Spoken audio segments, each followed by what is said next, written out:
Meal maker fry செய்கிறதுக்கு தண்ணியை நல்லா சூடு பண்ணிக்கலாங்க. கொஞ்சமாக உப்பு சேர்த்துட்டு 1 கப் அளவுக்கு மீல் மேக்கர் சேர்த்துக்கிறேங்க.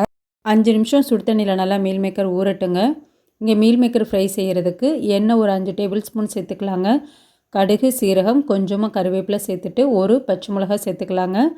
இது கூட இஞ்சி பூண்டு பேஸ்ட்டு சேர்த்துட்டு இஞ்சி பூண்டோட பச்சை வாசனை போனதுக்கப்புறம் 1 பெரிய வெங்காயம் கட் பண்ணி சேர்த்துக்கலாங்க. இது கூடவே தக்காளி சேர்த்துக்கலாம். தக்காளி நல்லா வதங்கினதுக்கப்புறம் மஞ்சத்தூள், கரம் மசாலா, மிளகாத்தூள், தேவையான அளவு உப்பு சேர்த்துட்டு நல்லா மிக்ஸ் பண்ணி விட்டுக்கலாங்க. அந்த எண்ணெயிலே நல்லா வதங்கட்டும். 1/4 டம்ளர் அளவுக்கு மட்டும் தண்ணி சேர்த்துக்கலாங்க. நல்லா கிரேவி கன்சிஸ்டன்சி வரட்டும்.